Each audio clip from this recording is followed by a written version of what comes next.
Imagine this, you've had a long day, you come home to your partner, and as you embrace her, something feels off.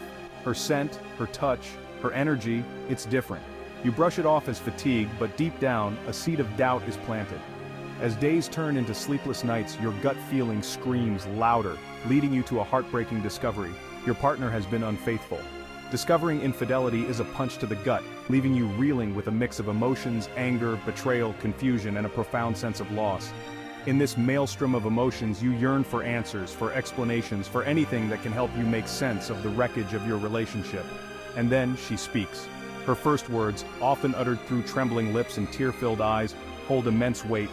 They are a window into her emotional state, her justifications, and her hopes for the future of your fractured bond. Understanding these initial reactions is crucial, not to excuse her actions, but to navigate the tumultuous path ahead. This is not about condoning infidelity. It's about understanding the complex web of emotions and motivations that can lead a woman to betray her partner.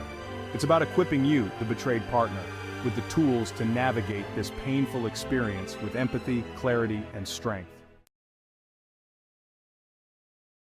The moment of truth. The air hangs heavy with unspoken words, the weight of her secret crushing her from within. Finally, she confesses, her voice a mere whisper, "I cheated on you." But often, it's not that simple. Instead of a straightforward admission, you might be met with a wave of justifications, denials, or accusations. Her first words might be, "It meant nothing," "You pushed me away," or "I was lonely." These initial reactions, while seemingly defensive, offer valuable insights into her emotional state and the reasons behind her betrayal. Remember, infidelity is rarely a black and white issue. It's a symptom of deeper problems within a relationship, a cry for help disguised as a hurtful act. By understanding the meaning behind her words, you can begin to unravel the complexities of the situation and decide how you want to move forward. It meant nothing. 3 little words, yet they sting like salt in a wound. It's a common refrain from women who have cheated, a desperate attempt to downplay their actions. On the surface, it's a defense mechanism, a way to protect herself from your anger.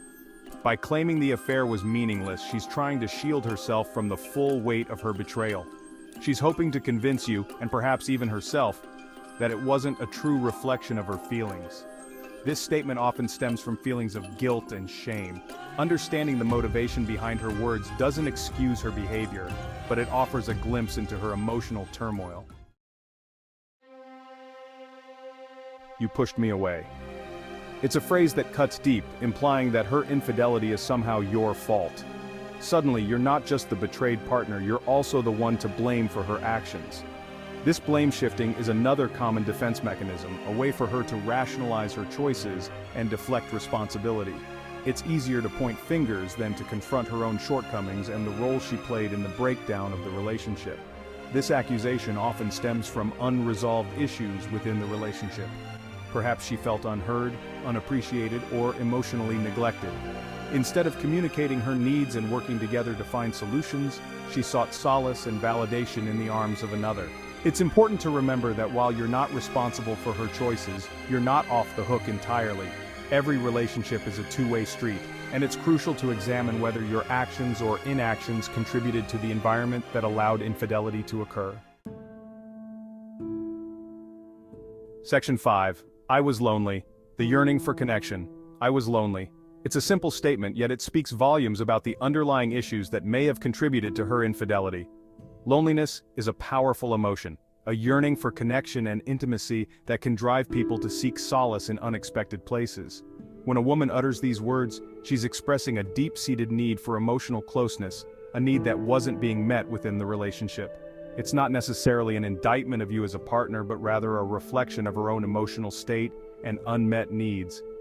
Perhaps the demands of life, such as work, children, or personal struggles, created distance between you. Or maybe communication broke down, leaving her feeling unheard and unseen. Whatever the reason, her loneliness created a void that she attempted to fill with someone else. Understanding the role of loneliness doesn't excuse her actions, but it highlights the importance of nurturing emotional intimacy within a relationship. It's a reminder that even in the strongest of bonds, partners need to feel seen, heard, and cherished. Section 6. It only happened once. Downplaying the betrayal. "It only happened once." These words, often spoken with a mix of hope and desperation, aim to minimize the impact of her actions. It's a plea for understanding, a way to convince you that the infidelity was an isolated incident. However, the frequency of the infidelity doesn't negate the pain and betrayal it causes. Whether it was a one-night stand or a long-term affair, the damage to the relationship's foundation is significant. Trust, once broken, is incredibly difficult to rebuild. Section 7. I don't know why I did it. Grappling with guilt and shame. I don't know why I did it. This statement, often uttered through tears of remorse and confusion, reflects the inner turmoil she's experiencing. It's an admission of guilt, a recognition that her actions were wrong, but also an expression of her own struggle to comprehend her motivations. Infidelity is rarely a simple equation. It's often a symptom of deeper emotional or psychological issues, a cry for help disguised as a destructive act. When a woman says she doesn't know why she cheated, she may be struggling to make sense of her own behavior, to reconcile the person she thought she was with the person who betrayed her partner. This lack of clarity doesn't excuse her actions, but it highlights the complexity of human emotions and the need for self-reflection. It's a reminder that even in the midst of betrayal, she may be grappling with her own demons, trying to understand the root causes of her actions. Section 8. Navigating the Emotional Storm. A Man's Guide. Discovering your partner's infidelity is like being caught in a riptide of emotions. Anger, betrayal, confusion, and grief wash over you in relentless waves, leaving you feeling lost and disoriented. It's crucial to remember that your emotions are valid, and there's no right or wrong way to feel in this situation. However, while it's essential to allow yourself to experience the full spectrum of your emotions, it's equally important to find healthy ways to process them. Bottling up your feelings will only lead to resentment and bitterness, hindering your ability to heal and move forward. Seek support from trusted friends, family members, or a therapist. Talking about your experience with someone who can offer empathy and understanding can be incredibly cathartic. It allows you to process your emotions, gain perspective, and develop coping mechanisms for dealing with the emotional fallout of infidelity. Remember, healing is not a linear process. There will be good days and bad days, moments of anger and moments of sadness. Be patient with yourself and allow yourself the time and space you need to heal. Section 9. Communication is key. Active listening and validation. In the aftermath of infidelity, communication becomes both crucial and excruciatingly difficult. The air is thick with unspoken words, accusations, and justifications. However, it's through open and honest communication that you can begin to rebuild trust, or at least gain clarity on the state of your relationship. When your partner is ready to talk, practice active listening.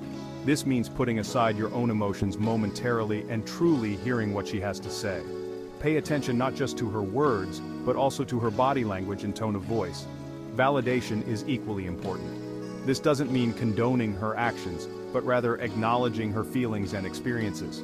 Let her know that you hear her, that you understand her perspective, even if you don't agree with her choices. Remember, communication is a two-way street. Share your own feelings and experiences honestly and respectfully. Use I statements to express your emotions without blaming or accusing her. For example, instead of saying, "You made me feel betrayed," try, "I feel betrayed by your actions."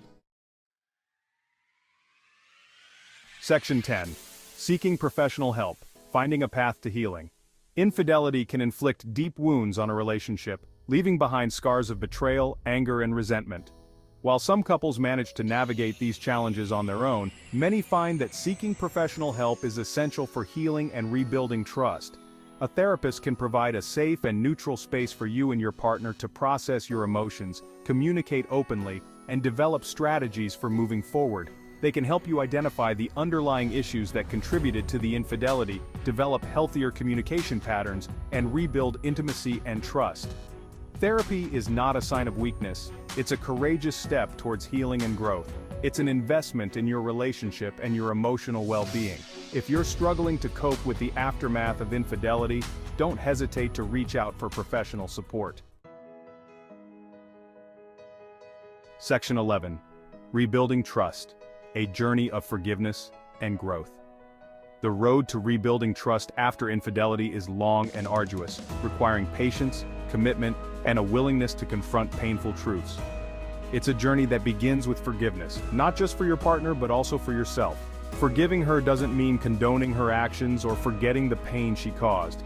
It means releasing yourself from the grip of anger and resentment, choosing to move forward with your life without being defined by the betrayal.